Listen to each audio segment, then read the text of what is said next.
चलो आज हम क्या करेंगे, भाग 5 अपना चल रहा था,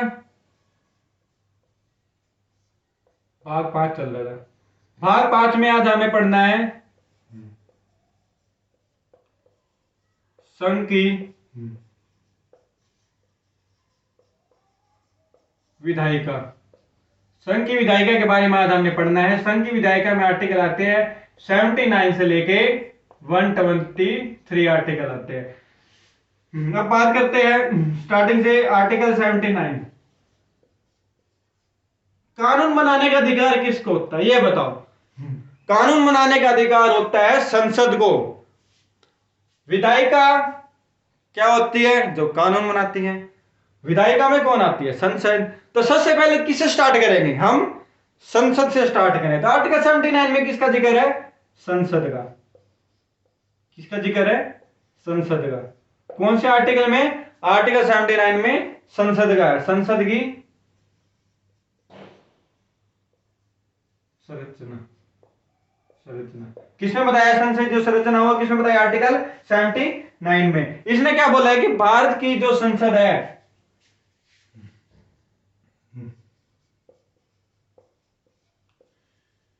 भारत की संसद प्रेसिडेंट ऑफ इंडिया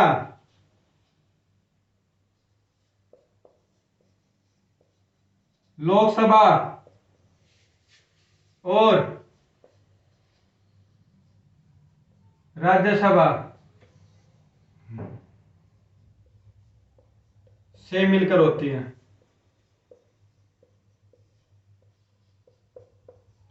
जो संसद है, जो संसद का गठन होता है वो भारत के राष्ट्रपति, लोकसभा, राज्यसभा से मिलकर भारत की संसद का गठन होता है। ये तीनों क्या है,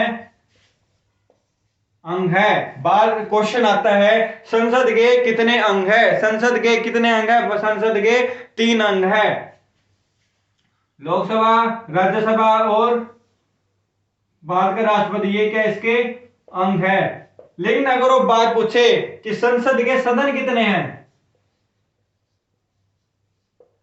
संसद के सदन की बात पूछे तो संसद के सदन होते हैं 2। कौन से, लोकसभा और राज्यसभा। लोकसभा और राज्यसभा के बारे में पूछेंगे। क्या है, लोकसभा और राज्यसभा के बारे में। इसके क्या है, 2 सदन है और अंग कितने हैं, 3। भारत का राष्ट्रपति, लोकसभा और राज्यसभा, ये क्या है, संसद 3 अंग है। और ये सदन पूछे तो 2। क्वेश्चन ये भी बहुत बार आ चुका है पेपर में कि भारत की संसद के कितने अंग है, बच्चे 2 लगा दे, हाँ 2 ही है। भाई अंग तो 3 है, सदन है वो 2। सदन और अंग में फर्क है, ठीक है। ये बात किसमें बोली गई है, आर्टिकल 79 में। आर्टिकल 79 पता चल गया कैसे है आर्टिकल 79 पहले, क्योंकि विधायिका के बारे में पढ़ रहे हैं ना। विधायिका तो कानून बनाती है। कानून कहां पे बैठ के बनता है, लोकसभा में, और लोकसभा कह रहा संसद में। तो संसद में बनते हैं तो सबसे पहले संसद का जिक्र है आर्टिकल 79 में। अब बताओ आर्टिकल 80 में क्या आएगा, लोकसभा या राज्यसभा। देखो इसी ट्रिक बताता हूं आपको। पहले बड़ा भाई आता है, छोटा भाई आता है, बताओ। बड़ा भाई आता है जो स्थायी है, जो नहीं चेंज होना। तो बड़ा कौन सा है, मेंबर के हिसाब से मत देखना। भाई लोकसभा तो हम कभी भी बंक कर सकते हैं, राज्यसभा का नहीं बंक कर सकते। राज्यसभा कभी बंक नहीं हो सकती, ठीक है। छोटी गलतियां निकालते हैं हमेशा, लेकिन चल भाई कोई बात नहीं, चल चलन दे। तो सबसे पहले हम किसका जिक्र करेंगे, राज्यसभा का। ये किस में आता है, आर्टिकल 80 में। आर्टिकल 80 में आता है राज्यसभा।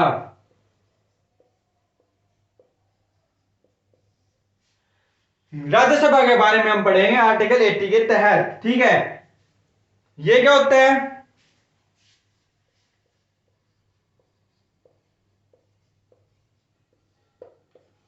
संसद का उच्च सदन। आर्टिकल 80 है, 80 है राज्यसभा। राज्यसभा के बारे में किसमें बताया गया है, आर्टिकल 80 में। ये संसद का उच्च सदन होता है। क्या होता है, ये संसद का उच्च सदन होता है। इसके जो संसद सदस्य होते हैं स्थायी रूप में। ये क्या होता है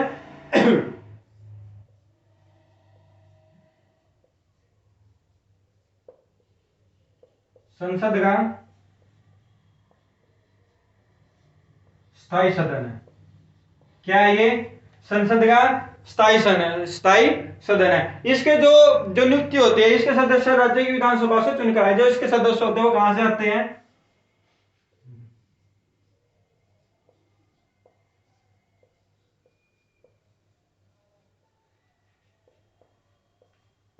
इसके सदस्यों की नियुक्ति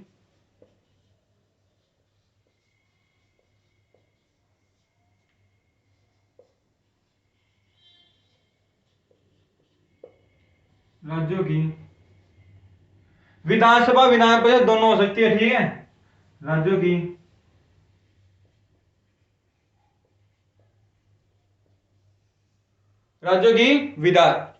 विधानसभा से चुनकर। ये क्या है? संसद का उस सदन होता है, राज्यसभा संसद का सदाई सदन है। सदाई सदन का मतलब ये होता है इसको कभी भंग नहीं किया जाता, इसमें हमेशा मेंबर रहेंगे, ठीक है। ये जैसे लोकसभा है, लोकसभा क्या होते हैं 5 साल के बाद एक बार भंग हो जाती है, वैसे बंद हो जाते हैं 5 साल हुए पूरे तो वहां पे खत्म हो जाती है, जब तक इलेक्शन हो गई अगली जो पार्टी है वो नहीं आ जाती, ठीक है। लेकिन ये कभी भंग नहीं हो सकती। लेकिन उसको भंग भी कर सकते हैं। मान लो प्रधानमंत्री इस्तीफा दे दे या प्रधानमंत्री बोल दे राष्ट्रपति को कि भंग करवा दे इसको, लेकिन इस कंडीशन में राज्यसभा में भंग नहीं हो सकती। राज्यसभा क्या एक संसद का स्थायी सदन होता है, उस सदन कहलाता है। इसके सदस्यों की नियुक्ति राज्यों की विधानसभा से चुनकर आते हैं, ठीक है। इंटरेक्ट चुनाव होते हैं इसके। अब इसमें मेंबर कितने होते हैं, टोटल सीट कितनी होती है? देखो, जो हमारी राज्यसभा है, राज्यसभा में मैक्सिमम सीट कितनी है?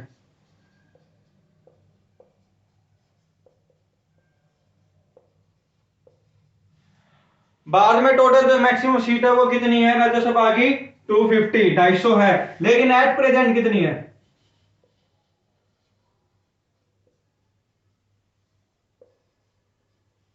एट प्रेजेंट कितनी है? कितनी है?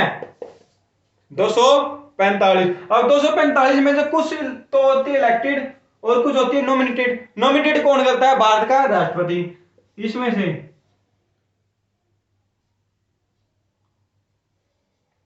कितनी? 12। कितनी? 12। 12 ऐसी सीटें हैं जिसको नॉमिनेट कर सकता है। और कितनी बची? 238। इसका ही सामत लगाना यार, 245 थी, ये तो कितनी हो गई? टोटल की बात होती है, ये तो प्रेजेंट में इतने मेंबर है फिलहाल उसकी बात चल रही है, ठीक है। 238 जो सीटें होती है क्या होती है? इलेक्टेड होती है। ये 12 सीटें मनोनीत होती है। आर्टिकल 80 के 3 में ये बताया गया है बात का राष्ट्रपति, भारत का जो राष्ट्रपति है वो अपनी शक्ति आर्टिकल 80 के 3 का यूज करके 12 बंदों को मनोनीत कर सकता है राज्यसभा में। 238 ऐसे बंदे होते हैं जो इलेक्टेड होते हैं। क्या होते हैं? इलेक्टेड होते हैं, ठीक है। अब आगे देखो और क्या होता है इसमें।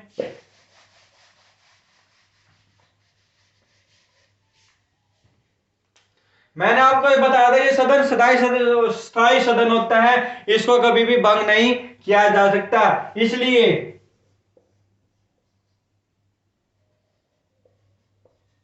इस सदन के इस सदन के 1/3 मेंबर, 1/3 सदस्य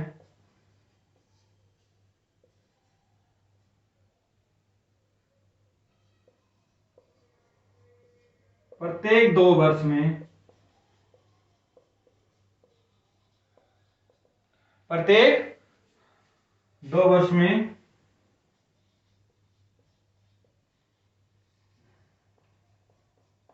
रिटायर्ड हो जाते हैं।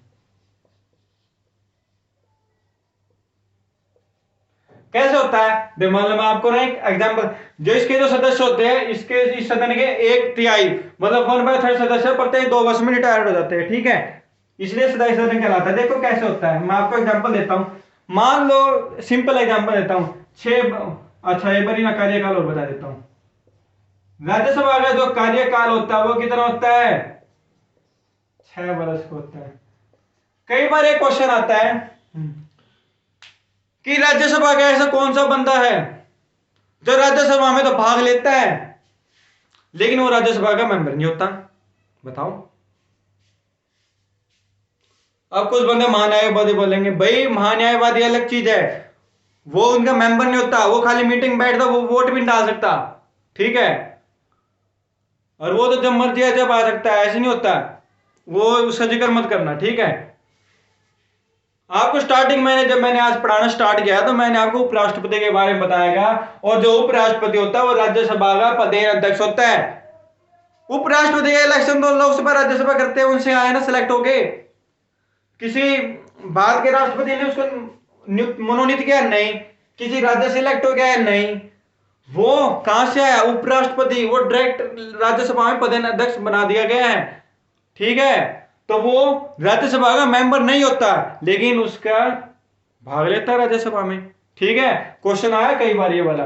राज्यसभा के जो सदस्य होते हैं उसका कार्यकाल कितना? 6 वर्ष का होता है। अब देखो मैं रिटायरमेंट की कैसे कर रहा, मान लो एग्जांपल दे रहा हूं आपको, 12 बंदे हैं। कितने हैं? 12 बंदे हैं, 6 साल, जैसे 2 साल हुए, कितने चले गए? 4 चले गए, कितने बच गए? 8 बच गए। 8 का कार्यकाल कितना है? 4 ईयर का। कितना है? 4 ईयर का। अब 4 नए बंदे आ गए। अब जो 4 नए बंदे आए तो 8 के टोटल कितने बंदे हो गए? 12 बंदे हो गए। इनका कार्यकाल कितना? 6 साल का, ठीक है। इसमें 4 साल का है और 2 साल का है, 4 बंदों का 4 अब इस जैसे का पूरा हुआ, ये चले गए। अब फिर से 8 रह गए। अब कार्यकाल एक का 2 साल रह गया, एक का 4 साल रह गया, फिर से 4 मनोनीत आ गए, उनका कार्यकाल 6 साल का। तो इस तरह से साइकिल चलती रहती है और ये कभी भी सदन खाली नहीं होता, इसमें हमेशा बंदे रहते ही है, ठीक है। टोटल सीट पता चल गई कितनी है? राज्यसभा क्या होती है? राज्यसभा के उपसभापति भी होता है। क्या होता है? उपसभापति। उपसभापति को कौन सिलेक्ट करता है? उपसभापति होता है, उसको सिलेक्ट करने का काम कौन करता है? भारत का राज्यसभा का सदन भाई। और क्या उन नवी राष्ट्रपति पे करवाओगे सारे काम? के करेगा अगला। अब जो उप सभापति होता है उसको सिलेक्ट करने का काम राज्यसभा के मेंबर, जैसे ही राज्यसभा की पहली मीटिंग होती है सबसे पहले काम वही करते हैं, जाते हैं, अच्छा भाई आगे सारे ये बताओ, एक बंदे को सिलेक्ट करते हैं और उसको मान लेते हैं भाई आज से आज हमारे क्या हो? उप सभापति हो, ठीक है। मिनिमम एज कितनी होती है राज्यसभा के सदस्यों की? बताओ। जो राज्यसभा है, राज्यसभा के जो मिनिमम एज, मिनिमम एज कितनी होती है? 30 ईयर।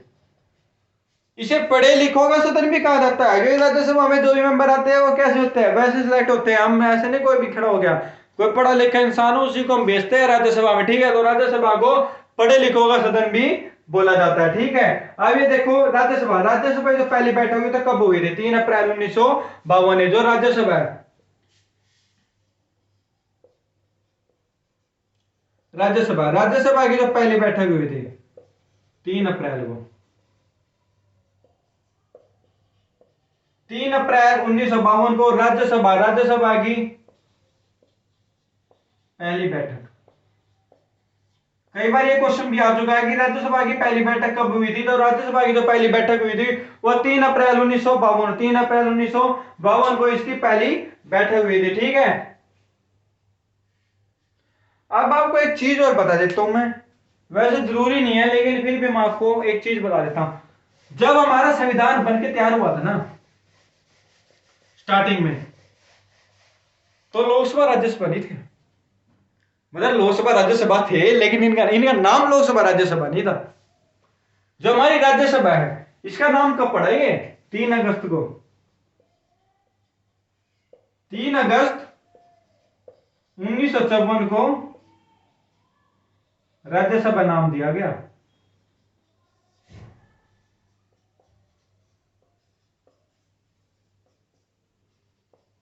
कब?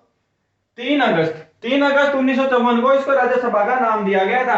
अब वो बोले भाई अच्छा भाई इस तो पहले फिर ये तो तेने नु कही थी कि 3 अप्रैल और 1952 न राज्यसभा का पहला सदन चालू हुआ था, पहली मीटिंग हुई थी और राज्यसभा का नाम है। अरे नाम में तो इस टाइम दिया था, ये मान लो यार बालक पैदा होते उसका नाम थोड़ी दे देवा है, टाइम ला देवा है, कहीं तो इसे तो 6 साल बाद नाम बदल ले हुए हैं। अब नु थोड़ी है कि वो ई पे पैदा होया है, ऐसी चीज नहीं है भाई, थे तो ये पहले से ही, नाम चेंज कर दिया इसका। अब इसका नाम पहले क्या था, ओल्ड नेम,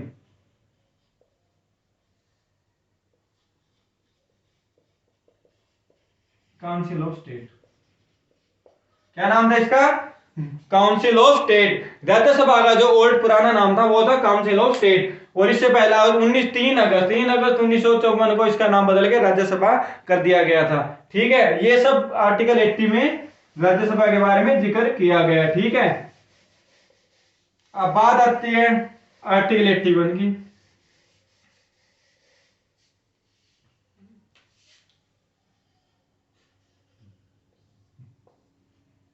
आर्टिकल 81 में किसके बारे में बताया जाएगा, फिर लोकसभा के बारे में भाई। 79 बता दिया संसद के बारे में, 80 बता दिया राज्यसभा के बारे में, अब बची कौन सी है, लोकसभा। तो अगले आर्टिकल 81 में हम किसके बारे में बता देंगे, किसके बारे में बता देंगे, लोकसभा के बारे में। लोकसभा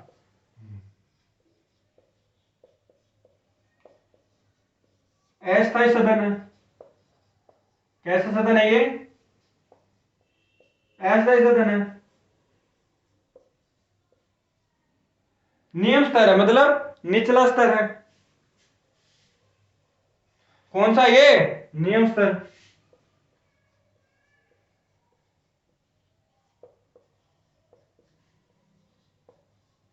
संसद का वो तो उस स्तर, ये नियम स्तर। ठीक है, अब इनको इनकी जो मिनिमम एज होती है वो कितनी होती है,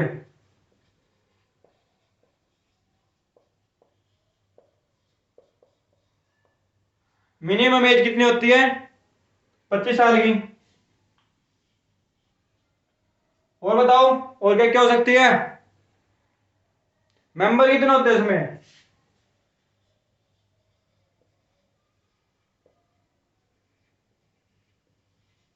552 एट प्रेजेंट।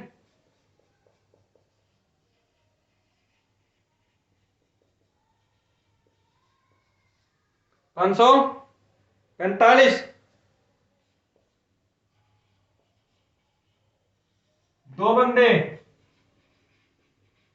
नॉमिनेटेड होते हैं, किसके द्वारा, भारत के राष्ट्रपति के द्वारा 2 बंदे को नॉमिनेट किया जाता है। लेकिन अभी 104 संविधान संशोधन करके हमारे प्रधानमंत्री नरेंद्र मोदी ने एक फैसला लिया गया कि अब जो ये 2 बंदे भारत का राष्ट्रपति जो मनोनीत करता था, अब इनको मनोनीत नहीं कर पाएगा। ये मनोनीत किन बंदों करता था, जो एंग्लो इंडियन थे।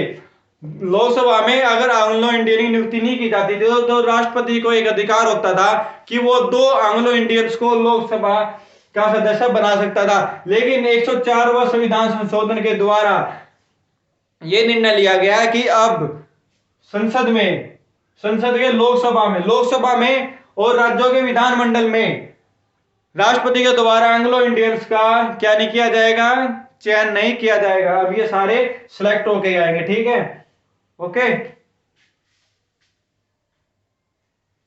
इतना समझ में आ गया। अस्थायी सदन होता है, नियम सदन होता है, मिनिमम एज कितनी होती है, 25 साल होती है, और ये इसकी वोट के बारे में बताया गया है। और बताओ लोकसभा के बारे में, ये सारे लोकसभा जिक्र किसमें है, आर्टिकल 81 में किया गया है। ठीक है, अब ये अस्थायी सदन क्यों है, क्योंकि इसको जो भारत का जो प्रधानमंत्री होता है, भारत के प्रधानमंत्री की सिफारिश करने पर भारत का जो राष्ट्रपति है वो इसको भंग कर सकता है। जब किसी भी चीज को भंग कर सकते हो मतलब स्थायी तो हो नहीं सकती। अब कोई भी कुछ भी चल रहा हो, किसी को बंद कर दे, आजादी छीन ली उसकी, तो क्या हो गया, वो स्थायी थोड़ी रहा, अस्थायी हो गया, इसलिए इसको अस्थायी बोला जाता है। ये इसका जो चुनाव होता है, इस लोकसभा के बंदों का चुनाव कौन करता है, जनता करती है ना, जनता करके हम सीधा वोट डाल के आते हैं।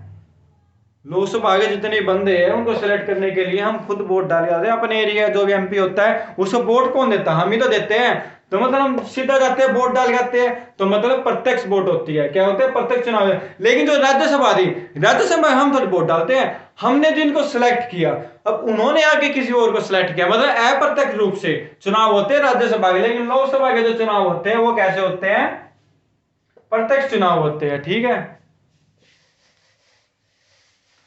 आगे समझ में, संसद क्या होती है, लोकसभा क्या होती है, राज्यसभा क्या होती है, आगे तीनों समझ में।